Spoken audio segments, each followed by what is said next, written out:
그 이후에 조사 강도가 한 2배 가까이 높아졌어요. 결혼하니까 이제 이 정도 받아서 사야지 하다가 이제 자금 출처 조사로 이제 초대장을 받죠. 너무 놀래가지고. 일단 그 받은 분 있으면 빨리 이 전문가에게 빨리 요청을 하셔야 됩니다. 예. 요즘 많이 바쁘시죠? 그냥 진짜 일만 하고 있습니다. 진짜. 근데 저는 최근에 뉴스에서 뭐 부동산 뉴스는 사실 잘 안 보이고 오히려 무슨 세무조사 뉴스가 저는 많이 보이더라고요. 요즘 진짜 많이 합니다. 그거 왜 그런 거죠? 아니 한 6개월 동안 그냥 거의 안 보이다가 최근에 갑자기 막 엄청 보이던데. 요즘 많이 보이는 이유는 그거예요. 3.19 부동산 대책 터졌지 않습니까? 네. 그 이후에 조사 강도가 한 2배 가까이 높아졌어요. 3.19 뭐 어떤 내용이 있었던 거죠? 3.19 때 이제 토호제를 다시 다 묶었었죠. 네. 강남 3구랑 용산 네. 묶고, 그 다음에 여차하면 이제 풍선 효과 나면 조정 대상 지역 더 묶어버릴 거야. 이런 것들 하고. 그거랑 연계돼 있구나. 네, 그리고 항상 하단에 뭐가 있냐면 이제 그런 자금 출처 조사나 잘못한 불법 대출들 잡겠다. 네. 근데 원래 그런 거 나오고 나서 한 2-3달 있다가 보도자료 나오거든요. 이제 이런 것들 잡았습니다. 네, 네. 근데 한 2주 있다가 바로 국토부에서 이런 것들 우리 통보하겠다. 네. 그 다음에 그 달 말, 4월 말일자에 서울시에서 나오고 5월 말에 또 나왔었어요. 그러니까 원래 한 2달 동안 한 번 나와야 될 게 한 3번 나온 거죠, 보도자료가. 조금 긴장하라 이거네. 그러니까 저도 지금 그 업무가 많이 들어오고 있습니다. 자금 출처 조사. 근데 대부분 이런 분들이에요. 주택을 사본 적이 없던 분들이에요. 네. 그러니까 준비를 잘못하고 뭐 이거 뭐 있어. 그냥 사면 되는 거 아니야. 아시잖아요. 이게 오히려 다주택자분들 이런 거 되게 이제 돌다리도 들고 펴고 가는데 무주택자분들은 오히려 사시잖아요. 뭐 대표적인 사례가 뭐 정말 이지한 게 대부분 신혼부부예요. 부모님이 그냥 돈을 막 줬다 이런 거예요. 돈 막 주고 그래가지고 결혼하니까 이제 이 정도 받아서 사야지 하다가 이제 자금 출처 조사로 이제 초대장을 받죠. 네. 저는 이제 초대장이라고 부르는데 당신을 초대합니다 하고 부르는 거죠. 네. 근데 이제 신혼부부들은 이제 가슴이 덜컥 내려앉죠. 장난 아니겠는데요. 네, 왜냐면 국가에서 어떤 문서를 받으면 사실 무섭잖아요. 장난 아니죠. 이제 저야 직업이니까 매일 보는 네. 문서니까. 네. 근데 이제 그걸 받으셨던 분들은 이제 정말 이제 너무 놀래가지고. 일단 그 받은 분 있으면 빨리 이 전문가에게 빨리 요청을 하셔야 됩니다. 네. 아무튼 그렇습니다. 그런 것들이 요즘 많아요. 정부가 그걸 하는 이유가 있겠죠. 물론. 맞습니다. 아무래도. 있습니다. 뭔가 좀 이게 너무 뜨거워지니까 더 뜨거워질 수 있으니 맞습니다. 일단은 조심하라 이제 이런 메시지도 좀 주는 것 같기도 하고. 시장에 메시지 주는 거예요. 아시잖아요. 그래서 그런 조사 나오면 무조건 이제 국정 브리핑하고 이제 기자님들이 이제 이런 이제 경제 채널이나 이런 데서 이제 쭉쭉쭉 기사 나오고. 저는 요즘에 또 그것 때문에 그런지 모르지 그런 영상 많더라고요. 뭐 ATM기에서 돈을 뽑을 때 뭐 이렇게 하면 안 된다도 있고 뭐 이렇게 해야 된다도 있고. 뭐를 알고 뭐를 몰라도 되는 걸까요?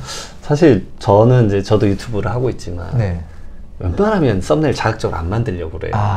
왜냐면 이제 우선은 이제 배부른 소리지만 저 일이 너무 많으니까 이제 적당히 해도 된다는 것도 있지만 썸네일로 이제 너무 이렇게 좀 이제 너무 잘못된 정보를 제시하는 건 아닌가. 뭐 예를 들면 최근에 그게 있었어요. 뭐 속보 5월부터 현금 인출할 때 이런 것 안 하면 뭐 세금 폭탄. 근데 이게 6월이 되니까 속보 6월부터 현금 인출. 근데 그 자세한 사항이 그겁니다. 그 6월 15일부터 세무 공무원 분들이 이제 부가나 징수를 좀 하면 포상금이 나와요. 근데 이제 사실상 말씀드리면 내부 제가 직원분들 알잖아요. 이제 알게 모르게 몇 분 알게 됐는데 그분들은 지금 어떤 부서가 얼마 받는지도 몰라요. 근데 문제는 이제 그런 이제 영상이 나오면 이제 항상 댓글이 그런 거잖아요. 세무 공무원분들 뭐 돈독이 올랐네 막 이러잖아요. 근데 저는 보면서 사실 좀 아니다 싶죠. 왜냐면 그분들 사실 야근 수당도 안 찍고 야근하고 있거든요. 야근 이미 풀로 차가지고 수당도 못 받는데 자기 돈 내가면서 막 야근하고 그러거든요. 과로사도 진짜 많이 하시고 그러는데. 그리고 자기는 자기 맡은 바 일을 한 것 뿐인데 또 이렇게 할 거 아니에요. 너 돈 받으려고 막 이럴 거잖아요. 뭐 사실 자기가 조사하고 자기가 돈 가져가는 것도 아니잖아요. 국가가 가져가는 그러니까요. 그러니까 이제 공무원분들은 오히려 좀 불편하게 생각하시는 분들도 있더라고요. 근데 그게 이제 영상 조회수로 막 100만씩 나오니까 그래서 제가 이거는 좀 아닌 것 같은데. 사실 FM대로 하면 아무 문제 될 게 없잖아요. 예전에도 한번 초대해가지고 여쭤봤을 때도 사실 국세청은 다 알고 있다. 다 알고 있습니다. 다만 이제 너무 잔챙이면 그냥 안 건드리는 거지만 사실은 그게 볼륨이 올라오면 어떤 식으로 하든 간에 맞습니다. 잡아내려고 맘만 먹으면. 아니 하다못해 제가 계좌 몇 년치 거만 봐도 그렇죠. 이러셨죠 하면 그러셨죠. 깜짝 놀라요. 그러셨죠. 이게 왜 그러세요 막 이러거든요. 네. 다 보이는데 뭐. 사실 FM대로 하면 진짜 문제될 게 없다. 근데 반대로 이제 돈이 진짜 많은 분들은 이제 아무래도 언젠가는 뭐 자녀분들에게 돈을 이제 물려주긴 해야 되는데 그러다 보니까 상속 증여는 진짜 최근에 뭐 아파트가 오르다 보니까 맞습니다. 현금으로 하기보다는 부동산으로 하세요. 네. 이런 내용들이 또 많더라고요. 맞아요. 이거 어떻게 보세요? 예를 들어서 신혼부부나 이제 이런 상황인데 네. 요즘은 사실 똘똘한 한 채 그 캐릭터잖아요. 인기죠. 왜냐면 계속 이제 보유세도 3주택 넘어가 사실 보유세도 좀 세고 그다음에 이제 추가로 취득하는 건 취득세 중과세 때문에 엄두도 안 나고. 그래서 이제 부모님이 약간 다주택자이신 포지셔닝이면 자기 거를 주는 경향이 있어요. 왜냐면 이제 자녀가 그 똑같은 부동산 살려면 가격을 예를 들어서 뭐 10억을 줘야 되는데 그러면 이제 좀 싸게 팔거나 저가 양수도나 부담부증이라는 제도가 있으니까 한 6억에 자식한테 팔지. 근데 이것도 불법이 아니에요. 그러니까 보도자료나 이런 언론에서 나오는 거는 가끔 이게 이제 이게 잘못된 신고 케이스들을 이제 이렇게 크게 말씀하시는 거니까 탈세를 했다는데 요거는 합법적으로 신고만 하면 전혀 문제가 안 되는데 그 합법적으로 신고해야 되는 룰을 막 망가뜨리고 마음대로 이제 신고를 하시니까 말도 안 되게 그냥 당연히 잡히는 거죠. 근데 그러게 이제 자녀한테 좀 싸게 주면 자녀가 뭐 신혼부부다라고 한다면 자기 삶을 스타트하는데 너무 좋잖아요. 근데 확실한 건 뭐냐면 진짜 10억짜리가 막 최근에 거래가 됐었다. 근데 그래도 그거보다 조금 더 저렴하게 줄 수 있다는 거잖아요. 맞습니다. 왜냐면 가격이 밴드가 여러 개가 있으니까. 맞습니다. 근데 10억이면 저는 이렇게 하는 거죠. 감정평가에서 사실 최근에 팔린 게 10억인 거지 내 주택은 10억보다 낮을 수도 있거든요. 그럴 수도 있죠. 왜냐면 그게 로얄층 로얄동일 수도 있으니까. 뭐 그럼 감정평가는 9억이 나오고 거기서 자금을 더 낮춰가지고 한 3억 낮춰서 아니면 4억 낮춰가지고 5억의 자녀한테 싸게 팔 수도 있어요. 그것에 합당한 세금만 내면 돼요. 근데 자녀는 부담이 몇 억이 줄어드는 겁니까 사실은. 그렇긴 하네요. 근데 이제 그게 사회 초년생이거나 이제 신혼부부인 분들에게는 이 3, 4억이 몇 년치거든요 사실은. 그렇죠. 엄청 큰 돈이기 때문에. 뭐 한 달에 뭐 100만 원, 200만 원 모으는 것도 힘든데. 진짜 장난 아니죠. 엄청 큰 돈입니다. 그래서 이분들한테는 1억이라도 이제 말 그대로 이제 삶을 시작해야자 뭐 이런 거거든요. 근데 이제 그거 할 때 근데 그거를 지금 들은 분들은 지금 내 이야기인데 하실 것 같거든요. 많이 특히 다주택자분들. 맞습니다. 그럼 이제 그분들이 이제 그 다음 스텝을 이어갈 때 사실 바로 전문가한테 연락하는 게 제일 빠른 거 아니에요? 사실 그게 제일 빠르기는 하죠. 그렇죠. 근데 이제 그 대부분 제가 보니까 그렇게 안 해요. 맞아요. 대표님 당연히 알고 계시지만 이게 근데 제가 경험한 바에 아주 이제 마이크로적인 접근이긴 하죠. 물론 대표님보다 제가 업력이 좀 적어서 좀 부족할 수는 있겠지만 2017년 파리 대책 아시는 분들은 아실 거예요. 자, 이 얘기 딱 들었을 때 지금 아시는 분들이 있고 모르는 분 있을 거예요. 그러니까 이게 뭐냐면 전 정권에서 한번 이제 세금에 대한 중과세나 뭐 이런 흐름을 아셨던 분들은 진짜 빨리 움직여요. 제가 이번 주 뭐 토요일 날도 강의도 하는데 포맷이 그거예요. 그러니까 말 그대로 정부가 딱 바뀌면 그 스탠스가 어떻게 될 거냐 예측을 하는 강의를 쭉 해달라는 요청이 엄청 많거든요. 그러니까 2017년 파리 대책 때 이제 사람들이 머뭇머뭇해요. 그러니까 뭐 주택가격이 올라갔자 얼마나 오르겠어? 별거 있겠어? 뭐 이러는데 그 시점에 노무현 정권 경험하셨던 분들은 진짜 득달같이 왔어요. 득달같이 와서 뭐를 했냐면 죄다 증여를 했어요. 근데 장난 아니었는데. 장난 아니었어요. 왜냐? 그래서 제가 물어봤어요. 이걸 왜 증여를 하세요? 가격 올라갈 거니까. 어떻게 하세요? 아니, 저는 그때 이제 완전 풋내기 했으니까. 아니, 세금을 1억이나 때리는데 이제 세무사 관점에서 진짜 생각 하나도 없이 말한 거예요. 아니, 세금을 1억이 때리는데 부동산 가격이 어떻게 오르냐. 그러니까, 아무것도 모르네. 이거 어떡하지? 막 이러면서. 지나고 보니 막 가격이 아직도 기억나요. 아크로가 들어간 아파트였습니다. 더 이상 깊게 말씀 안 드리고. 그 18년도쯤에 그거를 자녀 세 분에게 한 25억 정도 했을 때요. 한 채씩을 주셨어요. 한 3, 4년 지나니까 85억 되더라고요. 예, 이제 그런 경험이 저는 이제 거의 10년간 쌓이니까 이게 이제 정부가 바뀐다라는 게 얼마나 큰 이미지인지를 진짜 빨리 알아야 되는데 이게 이제 바뀐 초반에 빨리 알아야 되는데 그런 생각이 많이 들어요. 사실 저는 지금 내각 구성원분들 이름 한 분씩 다 쳐가면서 예전에 세금 관련돼서 코멘트를 어떻게 하셨나 솔직히 저는 그 지금 다 찾아보고 있습니다.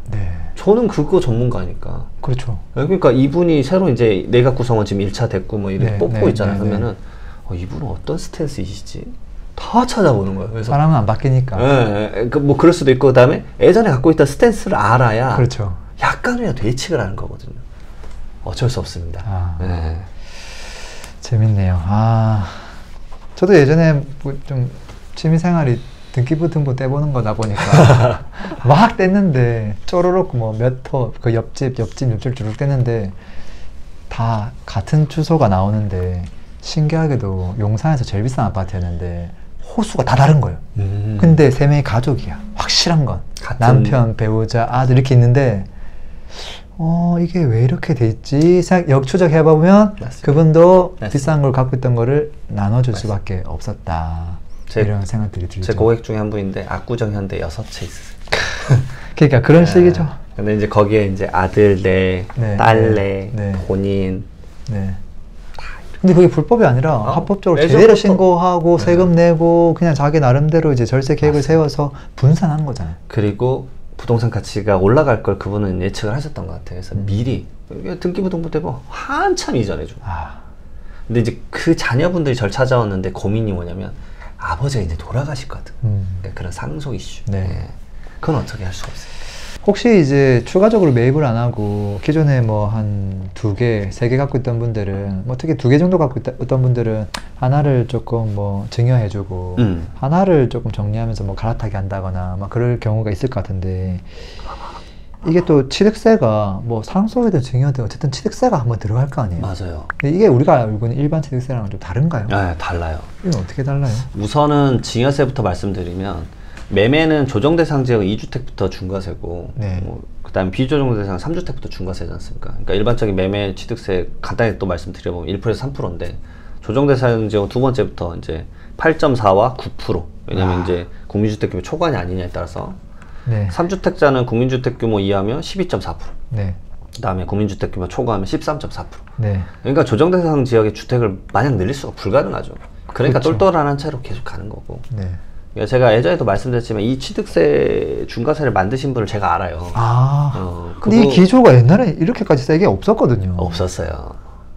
높아봤자 뭐 한 2% 이렇게 했다가 다시 1% 갔다 했는데 10 몇 프로 되니까. 그리고 비조정 대상 지역은 이제 2주택까지는 이제 일반 취득세, 그 다음에 3주택부터는 8%대 아까 8.49, 그 다음 4주택까지는 12.4, 13.4인데 이게 증여도 마찬가지예요.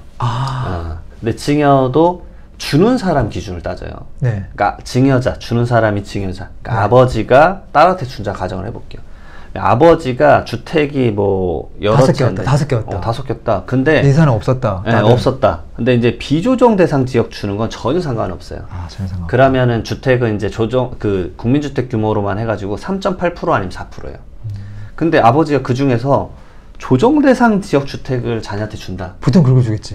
그러면 취득세가 이제 확 올라가요. 이제 3배 정도 올라가요. 12.4%와 13.4%. 그러니까 너무 세요. 그래서 증여도 사람이 받는 사람이 무주택자인데도 불구하고.